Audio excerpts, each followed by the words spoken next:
Bonjour Chloé, bienvenue dans ce deuxième épisode de podcast. On a enregistré un épisode il y a 2 semaines autour de comment connecter à son ombre pour partager sa lumière. Et aujourd'hui, j'ai envie qu'on aille un cran plus loin et qu'on mette la lumière sur l'ombre de la lumière, sur qu'est-ce qui se passe dans les coulisses quand on est, entre guillemets, connu, comment on gère peut-être la jalousie, la comparaison, les critiques, les intrusions, cet état que beaucoup idéalisent.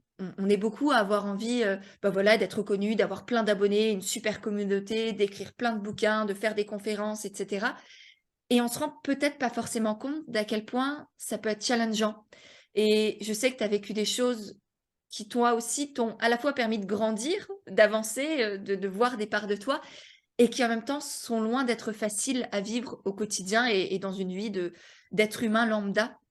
Donc j'ai envie qu'on parle de ça. Alors avec plaisir, donc ça va être un épisode placé sous le signe de la vulnérabilité. Je Ouais. suis carrément OK et c'est vrai qu'on m'a rarement interviewé là-dessus, je crois.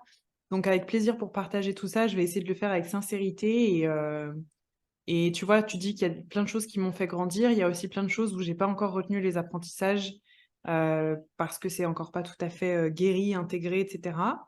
Et donc je trouve que enfin, je préfère le dire, tu vois, pour que les gens se disent pas non, mais alors moi c'est bon, quand on me critique, j'ai tellement appris, c'est génial, il y a pas de ressentiment. Non, il y a encore des choses qui m'ont beaucoup blessée, je suis encore super insécurisée et tout ça, donc pas de problème, je vais en parler le cœur ouvert. Ouais, tout en restant, t'inquiète pas, l'idée c'est pas d'aller, Ouais, ouais, triggerer ou t'inquiète. te voilà, d'aller te piquer. Non, non, c'est rempli d'amour Ouais, je sais. et voilà. Tu commences par quelque chose d'hyper intéressant, c'est d'accepter que les critiques, ça peut blesser. Parce Mmh. qu'on voit beaucoup de personnes dire: «Ah non, mais moi les critiques, elles me passent dessus, ça coule comme de l'eau et que je ne m'attarde pas dessus parce que je suis passée au-dessus et je sais que les gens ont tort». Est-ce que est-ce que tu as vécu ça parfois ou est-ce que, bah, il y a quand même des choses qui effectivement, te restent en travers de la gorge? Ouais. En fait, il y a les 2. Je crois qu'il faut faire la différence entre les critiques, complètement infondées où on sait que de toute façon, c'est des trucs balourds, c'est des haters, qui mettent des trucs qui sont complètement faux et les critiques, constructives de consoeurs, parce que moi, c'est ce qui me blesse le plus, des consoeurs, et quand je dis consoeurs, c'est des personnes qui pourraient faire mon métier ou qui sont dans le même milieu que moi, quasiment toujours des femmes évidemment, Mmh. qui ont des critiques constructives en public et presque humiliantes, où là, ça me blesse profondément parce que ça vient appuyer sur des insécurités à moi, en fait. Donc évidemment, il y a des honnêtement, il y a des critiques qui me passent, mais complètement au-dessus, qui n'ont même jamais affecté ma confiance en moi. Hem, mais je pense que les gens qui disent ça, c'est des gens qui ont jamais connu les autres critiques de gens qui font le même métier qu'eux, qui sont des vrais consoeurs, des vrais confrères et cetera. Et ça, moi, ça me blesse encore. Donc il y a les 2. Et tu vois, il y a un truc aussi qu'il faut vraiment comprendre, c'est que, hem moi, je suis convaincue dans mon fort intérieur et encore une fois, c'est à l'heure d'aujourd'hui, mais ça se trouve, ça changera, mais je suis pas trop sûre, c'est qu'on ne pourra jamais être insensible à la critique d'autrui. Parce qu'on se construit à travers le regard de l'autre. On existe à travers le regard de l'autre. Notre personnalité et notre ombre se construit à travers le regard de l'autre de comment je dois être pour être aimé. Mmh. Donc, à partir de là et tout être humain se construit comme ça et les gens qui disent: «Non, moi pas du tout, rien à foutre» et cetera, enfin, je le croirais pas. Parce qu'on se construit d'une certaine manière pour être aimé par nos parents, par nos proches, par nos éducateurs, ensuite par nos profs, ensuite par nos amis, ensuite par notre amoureux et cetera et même quand on fait ce travail de dépouillement personnel, parce que c'est vraiment du dépouillement, hem, on les couches, on en a par milliards, je crois, et même quand on fait ce travail de dépouillement-là, on est des êtres qui avons besoin d'être en lien, on a besoin d'être aimés, on a besoin d'aimer et donc évidemment, le fait de ne pas être aimé, par certaines personnes, ça peut nous toucher. Donc de dire qu'on est complètement insensible à la critique, ça voudrait dire qu'on est complètement insensible aussi à l'amour et aux compliments et moi ça, j'y crois pas. J'y crois pas une seule seconde. C'est pour ça quand on dit, comment tu fais, comment faire pour ne plus être sensible à la critique? Bah, ça voudrait dire s'anesthésier et ne plus être sensible aux compliments, parce qu'on est sensible à la critique à la hauteur de ce qu'on est sensible aux compliments. Donc en fait, moi, je préfère me désensibiliser un peu de la critique et du coup me désensibiliser aussi des surcompliments que j'ai et des tas de trucs que je peux avoir aussi dans la communauté pour retrouver un juste milieu. Mais tu vois, par exemple, les gens qui sont hyper sensibles aux compliments, qui adorent être valorisés, qu'on les encense, qu'on leur fasse des tas de compliments et tout, ben ces gens-là, c'est les plus sensibles à la critique. tu vois? Et moi, c'était mon cas.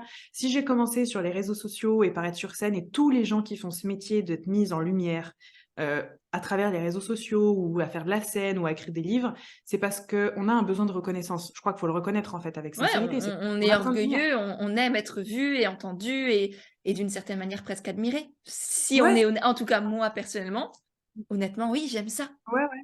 Je crois qu'il y a même pas que de l'orgueil, mais en tout cas, il y a forcément vraiment un besoin de Mmh. reconnaissance, qui vient de on s'en fout, ça peut venir de plein d'endroits. Moi, je sais exactement d'où ça vient, chez moi en tout cas.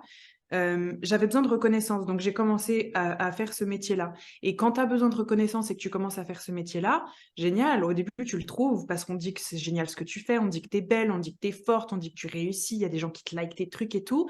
Puis c'est un truc complètement égotique, tu te construis une espèce de personnalité à travers des likes et des trucs, genre, moi, je me suis pris pour Chloé Bloom à un moment donné. J'ai cru que j'étais Chloé Mmh. Bloom, tu vois? Je suis pas Chloé Bloom, hein, juste je rappelle, Chloé Bloom, c'est un personnage fictif qui me permet de faire mon métier. Je ne suis pas Ouais. Chloé Bloom. Et donc, tu vois, je deviens sensible à toute cette valorisation et donc je deviens sensible à la critique. Mmh mh. C'est à la hauteur les 2. Donc j'ai dû apprendre à me désensibiliser de cette valorisation et comprendre qu'en fait les gens, c'est pas moi qui valorisais, c'était l'image qu'ils avaient de moi, ce qui est pas la même chose. C'est que Chloé Bloom qui valorisait, non pas la meuf au quotidien parce Ouais qu'il me et voit pas. encore, au-delà de ça, c'est ce qu'ils voient de Chloé Bloom. Donc c'est même pas Chloé Bloom en Exactement. soi, c'est C'est Chloé ceux Bloom qui sous leur de prisme avec, leur vision, leurs croyances et leur idéalisation peut-être. exactement, exactement, bah, tu as tout dit, c'est exactement ça et donc je me dis: «En fait, donc faut pas que je prenne ces compliments pour argent comptant», mais du coup, c'est la même chose avec les critiques. Les critiques, déjà ils critiquent Chloé Bloom, mais surtout ils critiquent ce qu'ils voient de Chloé Bloom, Mmh. tu vois? Et donc à partir de là, je suis un peu plus tranquille. Ça veut pas dire que ça me touche pas. Il y a eu des moi, il y a des choses qui me blessent énormément et je crois que ce qui me blesse le plus, c'est ça vient toujours des femmes. Ça m'a jamais trop blessée d'être critiquée, descendue par des hommes. Pourtant, il y a eu des trucs vraiment chauds, ces derniers mois. Il y a eu vraiment des gros médias tenus par des hommes et des choses comme ça qui m'ont beaucoup critiquée. Ça m'a jamais, rendue folle de rage. Ça m'a jamais, révoltée. Ça m'a jamais vraiment trop blessée. Ce qui me blesse profondément, c'est les critiques de femmes et de femmes, en fait, que je pourrais admirer, tu vois? Que j'aime et tu vois, que je trouve brillantes, que je trouve intelligentes, des femmes qui pourraient faire le même métier que moi ou qui font le même métier que moi ou qui sont dans le même univers, des femmes avec qui je pourrais être pote dans la vie, tu vois? Ouais, donc des Et femmes dont ça me blesse. l'amour peut compter. Exactement. Des femmes que j'estime ou que Mmh. je pourrais estimer, ça me blesse énormément et ça vient aussi beaucoup toucher cette blessure de: «Putain, mais est-ce qu'on pourrait pas avoir un peu plus de sororité?» Je suis blessée et je suis blessée depuis des millénaires. Là, je parle vraiment comme la femme depuis des millénaires. Je suis blessée depuis des millénaires qu'on se batte les unes contre les autres pour essayer de nous valoriser plutôt qu'on œuvre ensemble. Et cette blessure, je la ressens dans mes tripes et dans mes cellules tous les jours.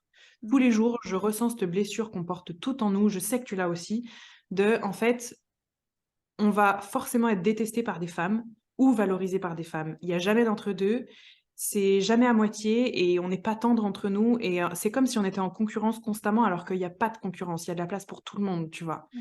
Et ça me blesse profondément, tu vois? Ça me blesse profondément, même si derrière je comprends ce qu'il y a, je comprends, les critiques, OK, il y a beaucoup de jalousie, il y a beaucoup de projections, d'accord. Il y a que bon, ben, je peux pas plaire à tout le monde, ma personnalité elle déplaît, OK, super. Et même Mais certainement juste d'incompréhension, tu vois? D'une vision de la vie différente, de exactement, croyances, de valeurs différentes et d'une exactement. interprétation de tout ça aussi qui varie et limite tant mieux, même si, bah, ça fait mal. Heureusement Ouais, qu'on vit dans un monde avec, plein de points de vue différents, plein de valeurs, c'est ça. plein de visions de la vie et compagnie. C'est ça aussi qui rend Ah, intéressant et qui permet de se construire, de se voir et d'accueillir aussi ses blessures parce que sans tout ça, tu verrais pas ouais, ce combat d'une certaine manière que tu mènes, en tout cas ouais. ouais, cet élan qui te porte aussi. C'est exactement ça, tu vois? Par exemple, là, j'ai traversé ces derniers mois, beaucoup de critiques de consoeurs, vraiment donc des femmes dans le milieu de la spiritualité et du dev perso et tu vois, la critique sur mon travail, c'est un truc qui me dérange pas. La critique, très personnelle, c'est un truc qui me dérange parce que je sens que derrière, il y a du personnel. Donc évidemment, j'ai bien compris que visiblement, il y avait des femmes qui avaient beaucoup de jalousie. J'ai bien compris qu'il y avait des femmes, c'était presque, tu sais, viscéral visiblement que je les dérangeais parce que c'était tous les jours des contenus sur moi et des trucs, tu sais, c'est presque obsessionnel. OK, je comprends ça, mais ça me blesse quand même. Et en fait, je me suis rendu compte grâce à ça, c'est là où ça m'a fait grandir, je me suis rendu compte grâce à ça qu'en fait, le premier réflexe que j'ai quand une femme que j'estime ou une femme avec qui j'ai des points communs me critique personnellement, cherche à m'humilier ou quoi que ce soit, le premier réflexe qui se pointe, c'est qu'est-ce que j'ai fait de mal pour qu'elle m'aime pas? Merde, merde, merde, merde, merde, merde, merde. Et en fait, je vais commencer à mouliner, mouliner, mouliner pour chercher où est-ce que j'ai fait une erreur, où est-ce que j'étais en échec. Et je suis bouffée de culpabilité parce que cette personne m'aime pas, ou parce que cette personne m'a bloqué, ou parce que cette personne me critique, ou parce que cette personne m'a détesté. Je suis bouffée par la culpabilité, je mouline, tu vois, même par exemple sur des conférences, à la fin des conférences, il y a toujours au moins une trentaine de femmes qui viennent me voir et me disent qu'en fait, elles peuvent pas me blairer, mais qu'elles sont là quand même parce qu'elles m'admirent. Tu vois, il y a tout le temps un truc bizarre, c'est un rapport un peu bizarre. Et les premières années, franchement, je moulinais, j'étais bouffée de culpabilité, je me désintégrais à l'intérieur, je tombais en lambeaux. Merde, merde, merde, merde, merde, qu'est-ce que j'ai fait? Où est-ce que j'ai raté? Où est-ce que j'ai raté? Où est-ce que j'ai raté? Et tu vois, tout ça, là, ces derniers mois, ça m'a permis de me rendre compte qu'en fait, c'était ouf. Je partais du postulat que quand quelqu'un m'aime pas, c'est parce que j'ai raté quelque chose. Mmh. Que quand quelqu'un m'aime pas, c'est que j'ai échoué ou que j'ai pas été à la hauteur. C'est ouf. Ouais. Et on revient à cette blessure d'enfance de pour être aimé, j'ai jamais le droit d'échouer. J'ai pas Ouais, le droit ouais, à c'est l'échec, je ce dois qu'on a réussir dit et dans être le la meilleure. premier épisode d'il y a 2 semaines. C'est exactement ça, ouais. Exactement. Et ça m'a vachement renvoyé en fait à des trucs par rapport à la déception où je me rends compte que euh, ça vient toucher même, tu vois, à la reconnaissance de ma maman, l'amour de ma maman, où j'ai absolument besoin d'être aimée par ma maman. Donc, faut pas que je sois trop femme, faut pas que je sois trop belle, faut pas que je sois trop intelligente, faut pas que je prenne trop de place, mais quand même, faut que je réussisse, faut que je sois indépendante, faut qu'elle soit fière de moi. Tu sais, il y a ce rapport chelou à la maman des fois, alors que ma mère est une personne très saine, mais tu sais, c'est quand tu grandis comme ça. Et en fait, je me rends compte que c'est un truc que je reprojette de nouveau tout le temps, en fait, avec les femmes, tu vois? Et Ouais. c'est honnêtement, si ce pattern, il se représente tout le temps dans ma vie, c'est que, ben, si ça entre dans mon champ énergétique, c'est C'est qu'il y a un comme truc ça. à guérir. Ouais. Ouais, clairement. Clairement et et c'est un sacré chemin à s'offrir qui nécessite, je crois, beaucoup de courage et en même temps beaucoup d'amour de soi parce qu'on sait que derrière ce sera aussi, plus doux, plus en paix avec soi-même. Et en même temps, parfois, on a quand même peut-être besoin de barrières de protection comme tu l'as dit, par exemple, toi, tu as Chloé Bloom. Enfin, tu l'as pas dit, mais je le sais, mais on va pouvoir en parler. Tu me connais. Oups, j'ai spoilé le truc. Mais oui, toi, comment tu utilises, on va dire, ce personnage de Chloé Bloom pour te protéger? En même temps, c'est un bout de toi, en même temps, c'est pas toi. Tu vois, quel rapport tu as à elle? Est-ce que tu peux nous expliquer cette construction, enfin, ce que c'est et comment toi tu le vois? Mmh. En fait, les premières années, je croyais vraiment que j'étais Chloé Bloom, c'est-à-dire que je m'identifiais à ce personnage-là. Donc ça, c'est l'ego qui s'identifie totalement en fait à un personnage en se disant en fait je suis Chloé Bloom, donc je dois agir comme Chloé Bloom, penser comme Chloé Bloom, manger comme Chloé Bloom. Et Chloé Bloom, c'est moi. Enfin, franchement, sur les réseaux, je suis assez authentique pour le coup. Je m'invente pas une personnalité. Enfin, tu vois, tu m'as même déjà vu plein de fois parler en off. Je suis quasiment la même, tu vois, La à même. part. Voilà, enfin, tu vois, il y a pas vraiment de différence. Mais c'est juste en fait de comprendre que Chloé Bloom, c'est une partie de moi seulement. C'est juste une petite partie de moi et tout le reste de ma personnalité, il est pas sur les réseaux sociaux. On voit pas la femme que je suis avec mon chéri, on voit pas l'enfant que je suis auprès de mes parents, on voit pas la sœur que je suis avec mes frères et sœurs, on voit pas, la jardinière que je suis quand je prends soin de mes citronniers. C'est des exemples, tu vois? Mais il y a plein d'aspects qu'on voit pas. On voit pas la nana, un peu vraiment plus dans ses dons, ses trucs spirituels, un peu plus perchés et cetera. On voit pas trop tout ça, tu vois? Et c'est ça qu'en fait j'ai fini par comprendre, c'est que tant que je m'identifiais à Chloé Bloom, je suis emprisonnée dans Chloé Bloom et j'exprime qu'une partie de moi. Et donc je me suis dit en fait: «Attends, je vais pas m'emprisonner en mode Chloé Bloom, je suis pas que ça. Moi, je suis une vaste multitude de parts et de personnages et j'ai décidé que mon personnage pour travailler, c'était Chloé Bloom. Donc je vais mettre mon costume tous les matins pour aller travailler. Par contre, j'apprends à l'enlever dans ma vie de tous les jours». Mmh. Tu vois? Et c'est Mmh. ce qui me permet aussi de faire la différence entre quelqu'un qui se déchaîne sur Chloé Bloom publiquement et qui l'humilie ou qui la critique ou quoi que ce soit. Je rentre le soir, je dis pas que ça me touche plus, ça me touche toujours, mais ça me fait relativiser en me disant: «OK, moi, dans ma vie de tous les jours, je suis pas en danger. C'est juste un personnage public». Mmh mh. Donc c'est pas quelqu'un de différent de moi, c'est juste une partie de moi. Et ça me protège vachement aussi parce que ça me permet de toujours bien garder en tête que ce que les gens pensent de moi, c'est une construction mentale de moi. Les gens pourront penser quelque chose de moi le jour où ils vivront avec moi 24 heures sur 24 depuis 8 ans comme fait mon mec, quand ils me verront pendant mes règles, quand ils me verront quand je suis constipée, quand ils me verront avec mes parents, quand ils me verront quand je fais de la plongée. Là, ils pourront penser quelque Mmh. chose. Mais c'est pas le cas. Ouais. Donc, tu vois? Donc moi, c'est comme ça, tu vois, Chloé Bloom me protège aussi. C'est en fait, Chloé Bloom, elle a son rôle et tu vois, c'est une énergie, du coup, c'est une partie de moi qui se met dans ce rôle-là. Tu vois, je sais pas si tu te rappelles, je crois qu'on en avait discuté en off. Je suis allée dans un festival il y a pas très longtemps et en fait, il y avait des femmes qui avaient une projection un peu particulière sur moi et qui, en fait, voulaient absolument accéder à mon intimité, à mon intimité, à mon intimité. Et en fait, moi, à chaque fois que je les voyais, je prenais la posture Chloé Bloom. C'est en mode, t'auras pas accès à mon intimité. Mm. Par contre, je suis ouverte, on discute, il y a pas de problème, je suis sincère et je suis authentique avec toi. Par contre, là, tu as affaire à Chloé Bloom. Le soir, quand je suis dans le lit avec mon chéri, je suis plus Chloé Bloom. Mon mec, il sort pas avec Chloé Bloom, tu vois. Mm. Et Ouais. c'est et ça, cette partie-là, avec mon chéri, par exemple, tu auras pas accès parce que c'est à moi, ça m'appartient et je ne suis pas la prostituée de mon audience, par exemple, tu vois. Mm. Alors, c'est des mots forts que j'utilise, mais parce qu'il y a de la souffrance forte aussi derrière, tu vois. Ouais. Et c'est pour ça qu'on en a aussi beaucoup discuté en off. C'est comme toi, Péché Églantine. C'est une partie de toi. C'est pas faux, c'est pas inauthentique, c'est vraiment toi. Mais c'est juste une partie de toi. Et heureusement que tu peux déposer le costume aussi et être accueilli différemment dans ta vie. Et heureusement que du coup, les gens qui te connaissent en Péché Églantine n'ont pas accès à la vraie version de toi le soir aussi entière, tu vois, Ouais. dans le lit. Heureusement, ça nous protège. Ouais, c'est ça. Et je crois que c'est important, effectivement, d'accepter de se protéger et de conscientiser que être une partie de soi, c'est pas être fausse, du coup. Tu vois, protéger une partie de soi, ne pas se montrer, effectivement, dans le lit, dans le canapé, au sport ou je sais pas quoi, parce que moi, au sport, bah, je suis encore une autre nana, je suis encore un autre personnage C'est ça. et je l'aime éperdument et pour autant, c'est pas celui que j'ai envie d'exposer. Mais ça veut pas dire que celle que j'expose, que pêche, c'est une fausse moi, c'est tout C'est autant ça. moi, c'est un peu comme toi et c'est vraiment une manière de se protéger et je crois que c'est véritablement important et qu'on, comme tu l'as dit, on ne doit rien à qui que ce soit en fait. Même C'est ça. que ce soit à notre audience, à nos proches, à nos clients, à nos familles, à notre conjoint, notre conjointe, on ne Mm, doit mm. rien à personne. C'est Juste ça. de Vraiment. l'amour de soi et du respect de soi et c'est ça aussi, c'est ok de se protéger. Du respect de soi, je crois que tu as tout dit. Et on n'est pas des messies qui sommes au service de je sais pas quoi, des Mm. gourous, je sais pas quoi. On est des pros, hein, faut juste pas oublier ça. Et que même si on est très très authentique, on a besoin de vie privée, on a besoin de se protéger. Je pense que personne ne pourra jamais mesurer à quel point c'est intrusif Mm. d'être exposé publiquement.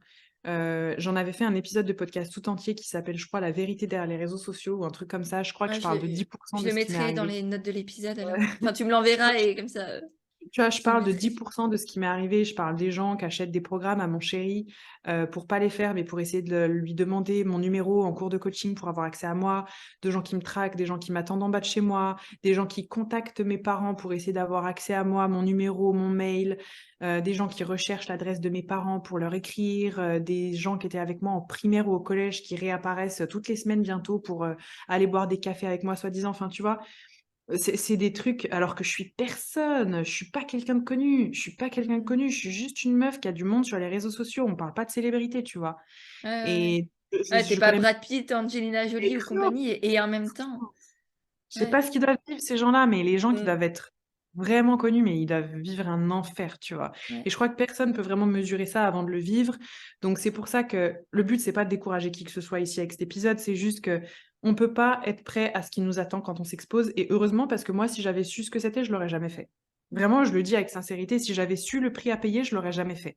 Maintenant que j'y suis, il y a au moins une fois dans le mois où je pense à revenir à de l'anonymat et ne plus m'exposer tellement des fois c'est de la souffrance. Et en fait, maintenant que j'y suis, je me rends compte aussi de tout ce que ça me permet, ce que ça me permet de dire, d'exprimer, comme ça me fait grandir, comme ça me fait travailler, à quel point j'arrive à impacter. Il y a vraiment cette notion d'impact, j'ai l'impression de contribuer à quelque chose d'utile et de construire et je m'accomplis et je m'épanouis. Évidemment que j'y reste, tu Mmh. vois. Mmh. Mais si j'avais Ouais, su à l'avance, tu une responsabilité, un pouvoir immense et en même temps, tout ça, c'est pas ça du peut pouvoir, être c'est de la lourd. puissance, tu vois. Oui, oui, C'est que j'ai pardon. Oui, pas de oui. pouvoir Mmh. sur quelqu'un. Je rectifie parce que, tu sais, on me dit assez souvent que je fais un gourou de secte, donc je rectifie pour ça, même si j'ai Pardon! c'est juste, c'est de J'ai la pas ce puissance prisme-là, oui, c'est vrai. et en fait, je me sens courageuse, tu vois? Mmh. Et donc c'est cool, j'ai envie de rester là-dedans. Mais voilà, je crois qu'il faut juste se dire que Ben, il y a les 2 faces de la pièce, que quand on a de la lumière, c'est génial parce qu'on est exposé et c'est une grande reconnaissance et on a l'opportunité de construire plein de choses et il y a aussi toute une face qui est plus sombre, qui est l'immense, sensation de solitude. Honnêtement, plus on est entouré de gens qu'on connaît pas, plus on se sent seul. Je me suis jamais sentie aussi seule que depuis que je fais ce métier. Ça devient de plus en plus difficile de s'entourer, donc moi, je suis entourée que de gens qui me connaissent depuis bien avant que je fasse ce métier-là. Mmh. Des amis, d'enfance. Ça fait renouer avec des choses de simples, avec de la simplicité, avec plein de choses. Ça fait faire le tri. C'est aussi en partie pour ça que j'habite plus en France, tu vois? Alors que je suis pas du tout une star, hein, mais parce que c'est aussi un moyen d'être plus tranquille quand j'ai la tête dans le cul et que j'ai juste envie d'aller boire mon café avec mes cheveux gras et que personne vienne me parler, tu vois? Ouais, je crois que tu sais à quel point je comprends et à quel point ça me fait peur. Tu vois, si je Ouais, suis je honnête et sais. on en a déjà discuté plusieurs fois en call, mais ce que tu vis à la fois, c'est extrêmement courageux effectivement et très inspirant et en même temps, il y a une part de moi que ça terrorise, tu vois? L'introvertie en moi, la nana qui a juste envie d'être, seule avec son mec dans son canapé avec, Netflix ou je sais pas quoi, elle est terrorisée à l'idée d'avoir tous ces messages, d'avoir toutes ces intrusions dans sa vie, même si derrière les gens, c'est pas du tout leur intention. Bien souvent, je pense que, enfin, en tout cas, j'imagine que dans la plupart des cas, les personnes n'ont pas conscience de ce que ça peut générer en toi. C'est juste Ouais, que ouais. accumuler des dizaines et des dizaines, voire des centaines de personnes, ben, en fait, enfin, je sais pas comment toi tu le vis ou combien de messages tu reçois par jour, mais c'est Mais je comprends, en fait, mais dis-toi que la terreur que tu ressens, de toute façon, c'est pas la nana introvertie dans son canapé le soir avec Netflix et son chéri qui ouais. va le vivre. C'est pas chez Églantine, c'est ton Mmh, personnage mmh, mmh. public. La nana introvertie dans son canapé, elle, ça va rester la nana introvertie dans son canapé. Moi, je suis une grande introvertie de première. Bon, bah voilà, je vais rester comme ça, en fait, tu vois. Ouais, Donc, c'est là où tu vois ton personnage te protège. Et puis après, en réalité, je suis pas plus courageuse que toi ou qu'une autre, c'est juste, en fait, tu apprends à faire avec sur le terrain.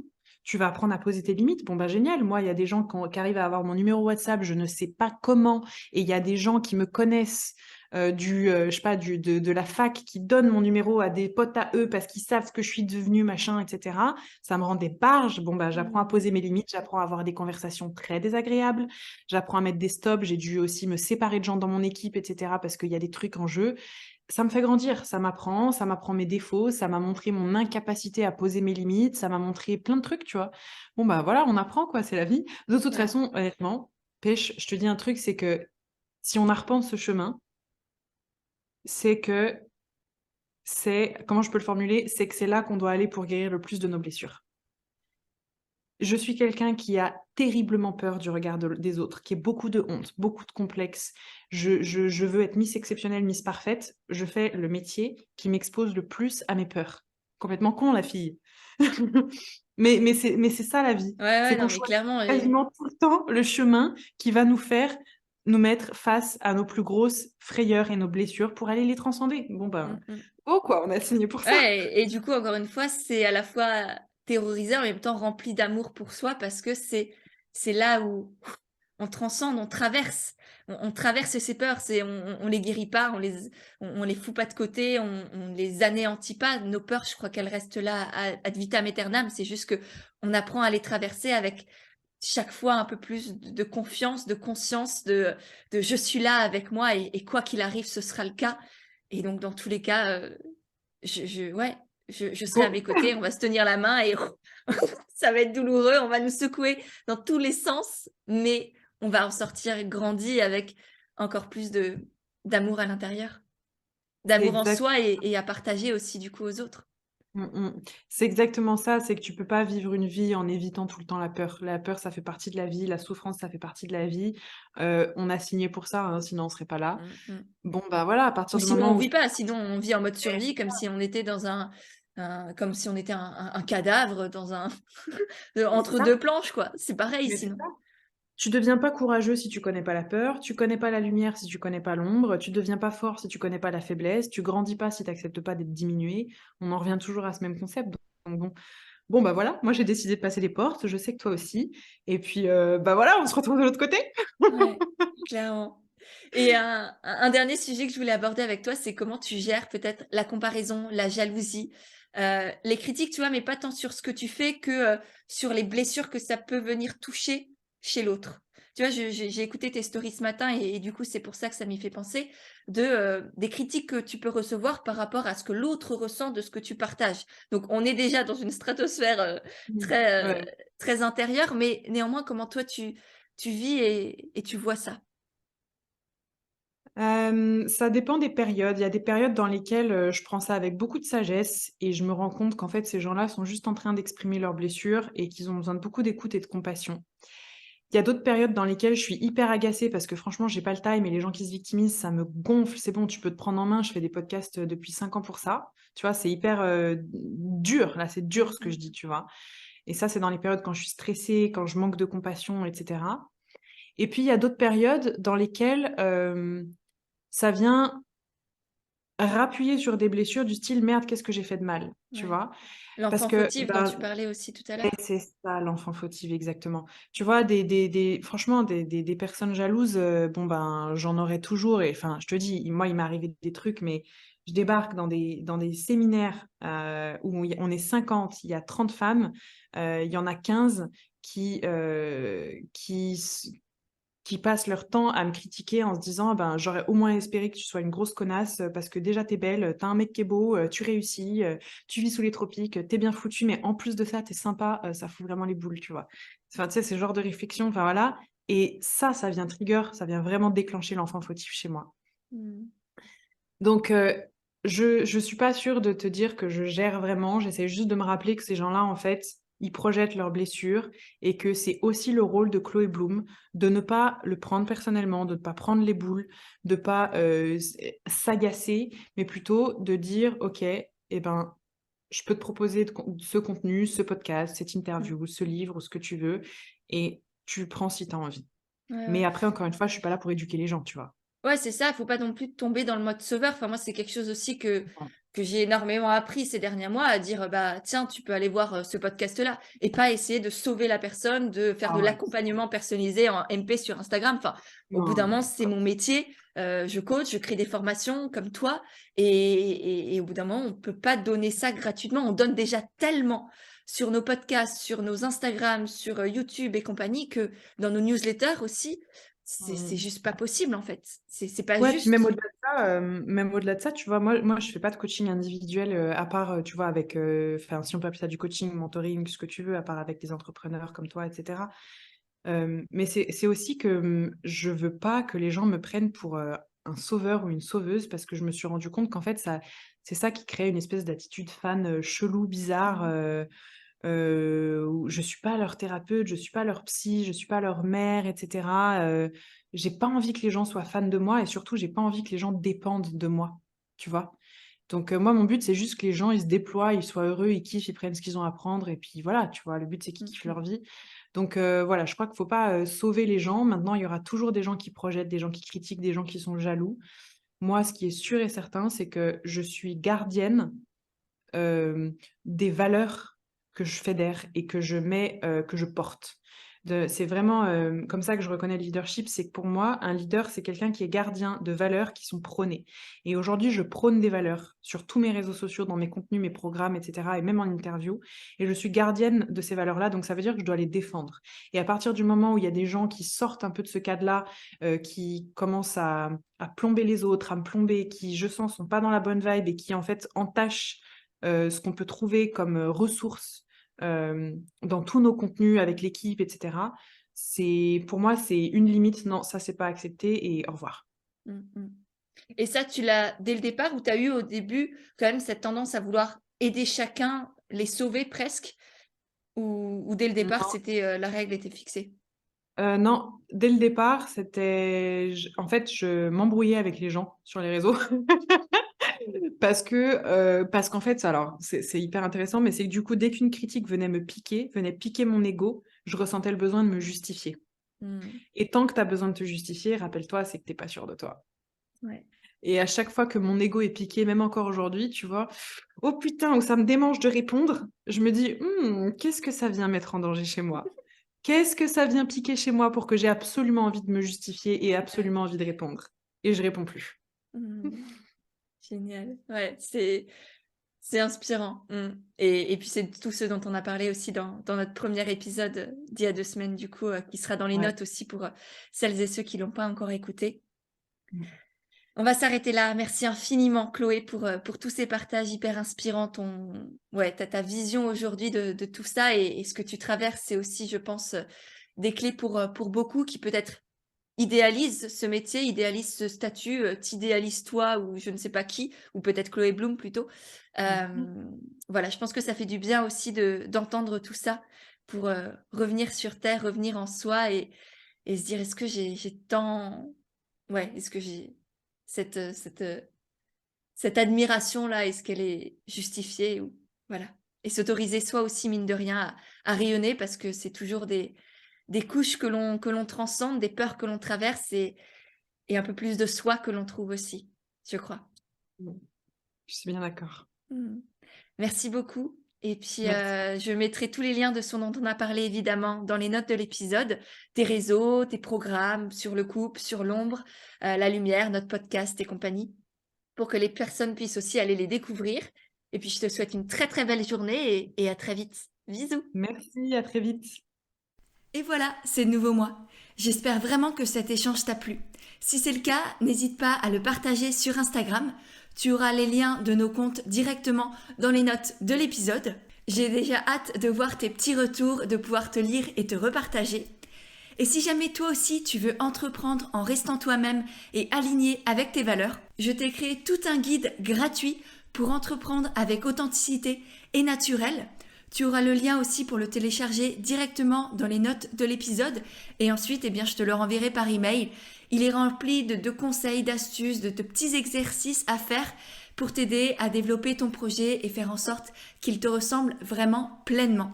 Donc voilà, tu as le lien aussi dans les notes de l'épisode. Et pour finir, si vraiment tu as aimé le podcast, n'hésite pas à le faire savoir en laissant des petites notes et des étoiles sur Apple Podcast parce que ça aussi, ça m'aide énormément à faire grandir et à faire connaître le podcast et du coup aider et toucher de plus en plus de personnes. Voilà, je te remercie sincèrement par avance et je te dis à mercredi prochain pour un nouvel épisode d'Indépendante et Authentique.